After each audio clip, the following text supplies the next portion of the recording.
Hi everyone, welcome to Cheesy Thumbprints. Today's episode, which is based in front of my most recent Halloween display. All this stuff, most of it is all handmade. But today's episode is going to be about some of our favorite, or my favorite, and hopefully yours, favorite Halloween seasonal fall cartoons. I'm going to mention a few here, and there are going to be even more. And so what I'm going to do is I'm going to take a look at the Flintstones, and it's Count Rockula meets Frankenstein. I think that's how, or the Flintstones meet Rockula and Frankenstein, sorry. And that is one of my all-time favorite cartoons. We're going to open that up, take a look at it, or talk about it. And another one that's not exactly a cartoon, but I think it is quite a thing, quite a show, a kid's show. It has really unique ambiance to it, and it goes with the whole haunted season. And it's called The Mad Monster Party. It's one we never really got to see very much on television growing up, but a fascinating cartoon.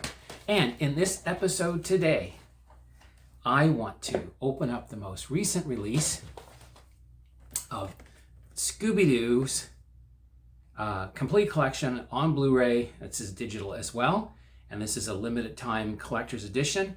So I am going to open this up on this episode, okay? Now, it may or may not be Halloween when you're viewing this, but it is a time for spookiness. Okay, I hope you enjoy this episode. Hi, back. I'm up in my studio, in Cheesy Thumbprint Studio right now, and we're going to continue talking, as it says in the opener, about some of my favorite Halloween or scary cartoons. Now, if this is not something you're interested in, I'm encouraging you not to really expect a lot of flash and bling.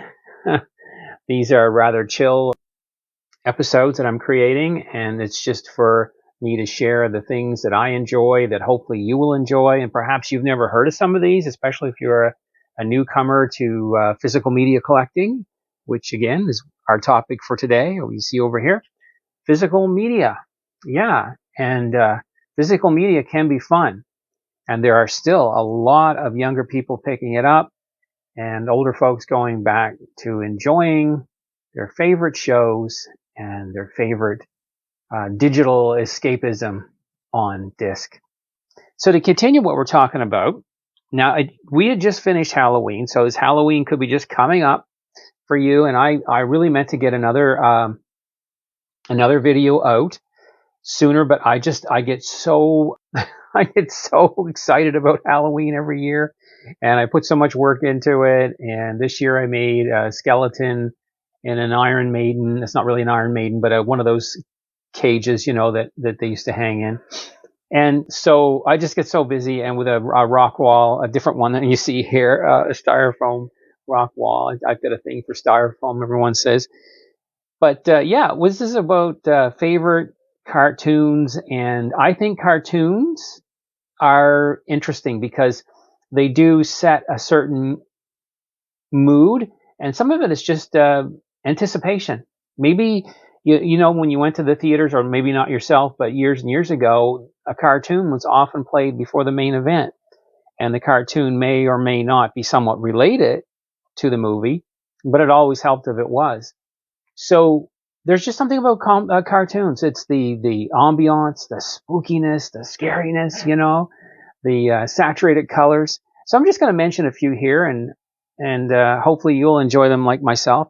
One of my favorite ones, and I will confess, I ended up getting 2 copies. I don't know why I did this, but I got 2 copies of the same thing, and it's on DVD. I don't think as of this video it's on Blu-ray, but I got it in a collection, and it's as I showed you at the beginning, it's the Flintstones. Now this is a 2 movies and 5 specials in this, okay?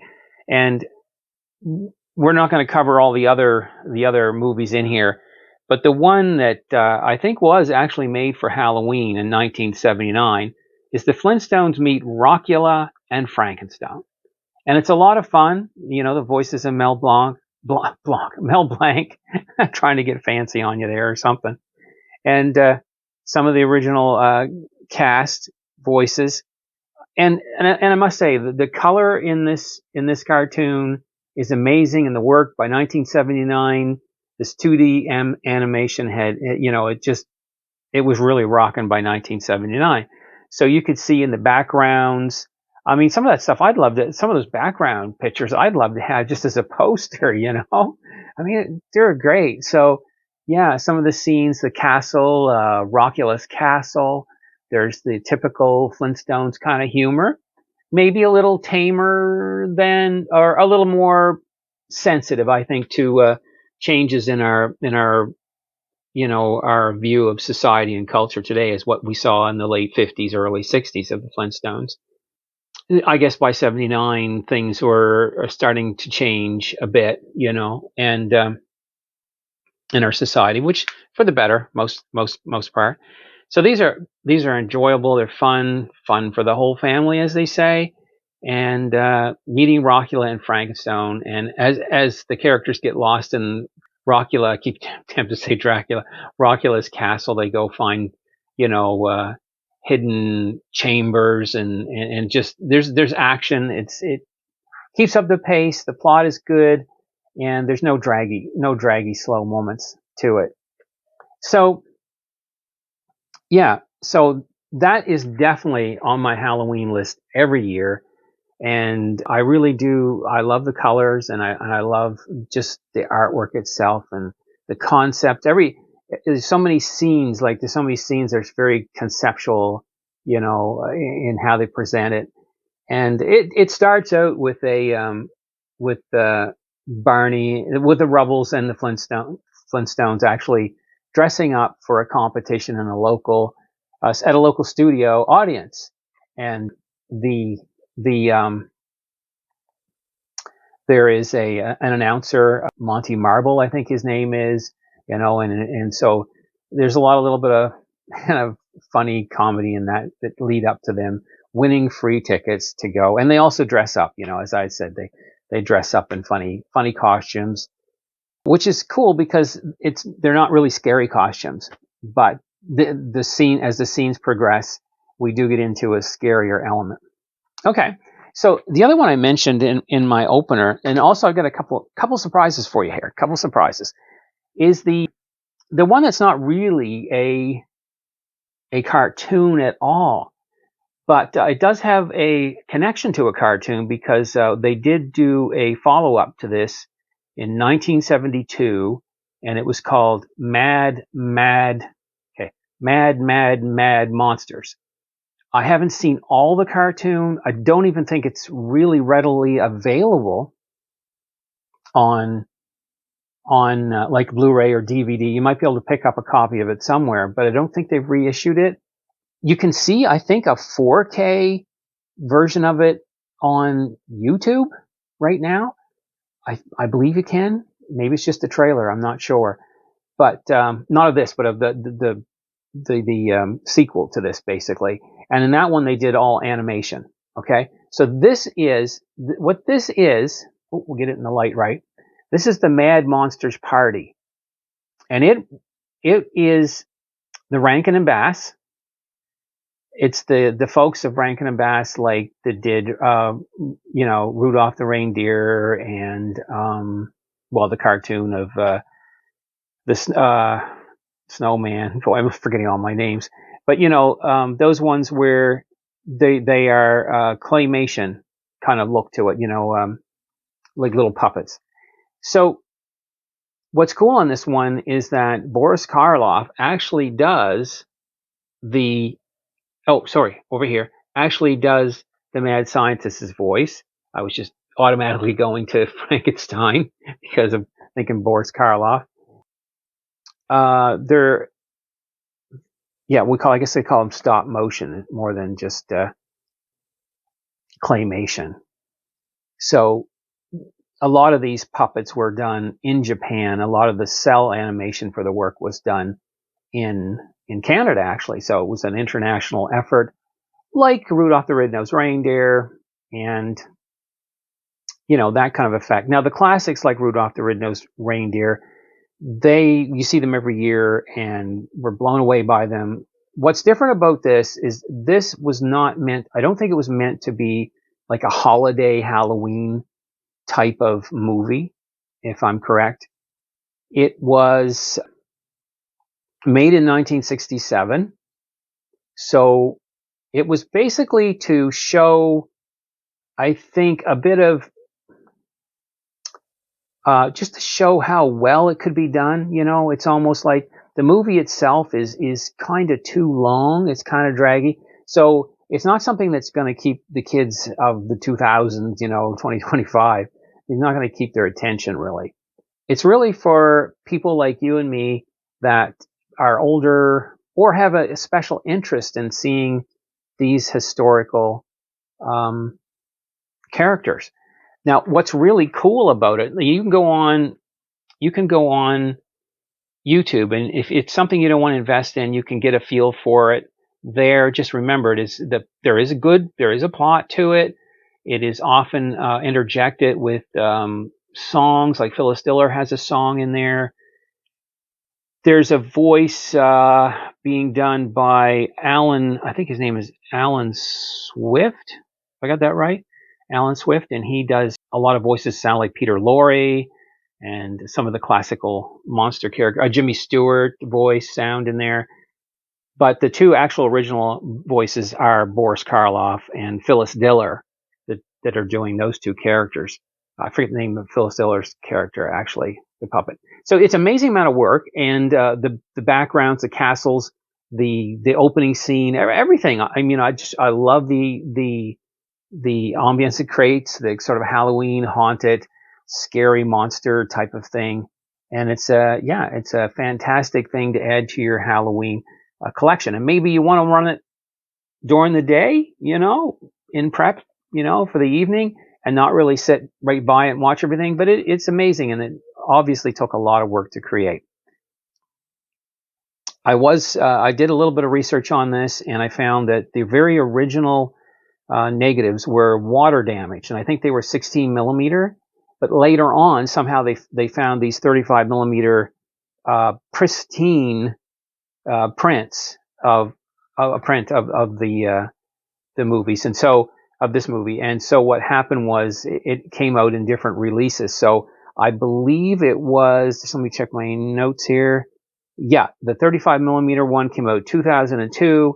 And then there were further releases based on that. There were 2005, 2009. And then they had a Blu-ray and a DVD combo release in 2012. That I have not seen the Blu-ray. Apparently the Blu-ray is done really well. But some people think sometimes it's a little bit too clear, and it shows up a lot of any of the, I wouldn't say defects, but you know what I mean, from the early film.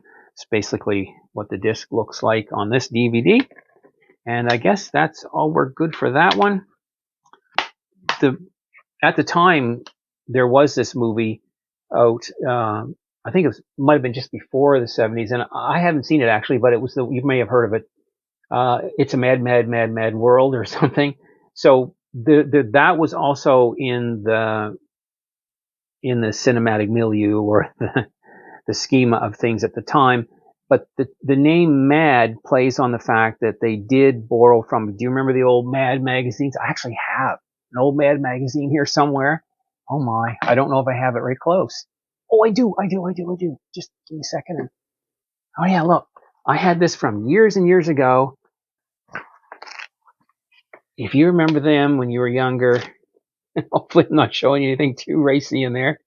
Not that they were like that, but they would spoof like James Bond and that.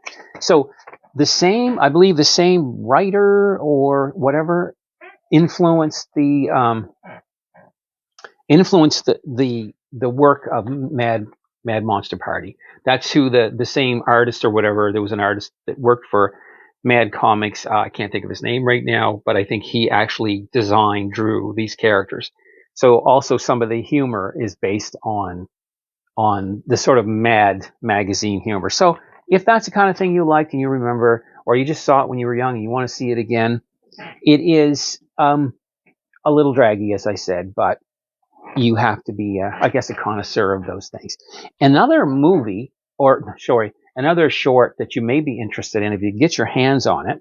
I have the CD version of it on this, and it's the Looney Tunes Collection Golden Collection. Now, on volume 4, and I think it's disc 1 of this volume, there is a cartoon you may be familiar with, and the artist was Chuck Jones, and the cartoon is called Transylvania 5000, I believe. And it's on this, is that disc 1? Yeah, disc 1, volume 5. It is really well done. It's the one where I think it's Witch Hazel, the character. Correct me if I'm wrong. I think it's Witch Hazel. Well, hi guys. I goofed, and this is just a little correction ad endum. Witch Hazel is not in Transylvania 5000. It is Count Blood Count, and I knew that because he's he's not a witch. He's a vampire, and funny and scary both. It's very funny. It's kind of brief, but it must have taken a ton of work to do. But the artwork is amazing. Chuck Jones did an amazing job, and of just that whole sort of gothic, scary. And just give me a second now. I think I know the term for. It wasn't Art Nouveau, but that style, the style. What was before Art Nouveau? Oh shoot, I'm forgetting that too. But stylized. Okay, so this was stylized art. So I'm thinking more of the very highly stylized, the dark lines, the curls, and it's spooky. It's just spooky. And you get that really spooky feel from the get-go as the whole show opens with Bugs Bunny popping, how he make he's burrowing and like a bunny or rabbit, and he is and you see this just bunch of dirt come to a stop and pops his head up, and then he makes a comment, and you get to see the castle. And I always loved the castles and that drawings and that in that cartoon, because they just did amazing jobs. Just a sort of an honorable mention here. If you're in Halloween and you want also to check out another film, and this one your kids may like, it's not as long as Mad Monster Party, and it's an actual cartoon, one of our classics, you may have guessed it, and it is The Great Pumpkin, Charlie Brown. There's a scene in this I love when the kids are all dressed up, the Charlie Brown kids are all dressed up, Lucy and the rest of them, and they have got like ghost costumes on, and they're just running, and there's this scene, a kind of a surreal scene of spooks and darkness, and it's all coming around them, and bats, and it's just awesome, That's what we look inside. In this release, they actually use orange ink on there for It's the Great Pumpkin, Charlie Brown. And I want to give you any spoilers in case for some reason you've never seen this. Good old Snoopy here. You see him dressed up in his pilot fatigue, and that's for a reason. There's a really cool classic imaginary where Snoopy the dog gets to thinking he is an ace World War I pilot, and that he crashes in France, I believe it is. And it's very good that way. So this is one that you want to add to your classic. So to come to, I think, the main event, there may be other ones I may have forgotten, but as you saw in the very first of the video, I mentioned that I want to open this Blu-ray and digital 50th anniversary Scooby-Doo Where Are You complete series from 1969. Now this is just the box, because as you can see here, I've already opened it since the first. The only one little complaint I had about the box is it was all looked to be factory sealed. Sometimes I used to work in a store, we had a resealer, but as you can see, and there's nothing missing inside. But as you can see, it's this brittle plastic, and it seems to split real easy. But it's kind of cool because it gives this 3D effect, you know, if you put it back down over the image. And everything was included inside. This is what you get. You can see there. And maybe if you want to even just, I'll hold it up there so you can freeze it if you like. It's the complete series on 4 Blu-ray discs, Scooby-Doo Encyclopedia, a special Scooby-Doo Funko Pocket Pop. I'm not that big on the Funko stuff, but yeah. Keychain, new bonus features, a Scooby-Doo for everyone, 50 years of Scooby snacks, My Life with Scooby-Doo, Frank Welker's animated journey, and Scooby-Doo and the Lost City of Gold trailer. So here it is. You may have been eyeing up. This is what it's like when you open it.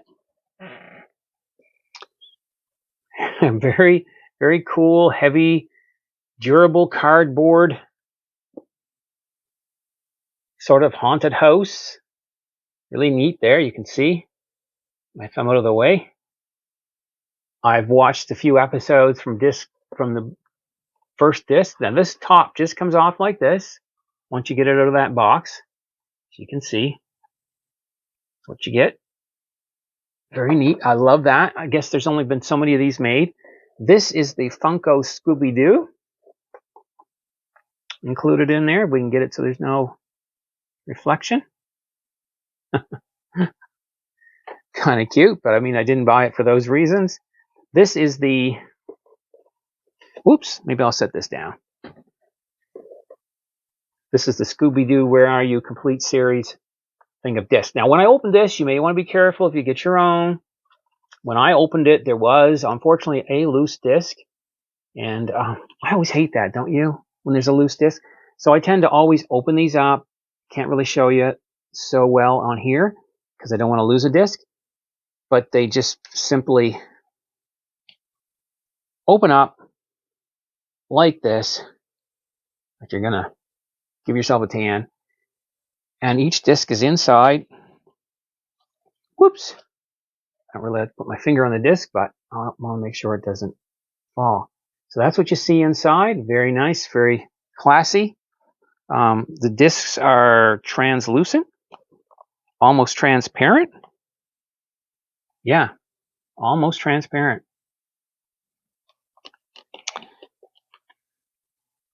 And one thing I did like about this as well is this early version of Scooby-Doo from the 60s is, if you can remember the original 60s Spider-Man cartoons,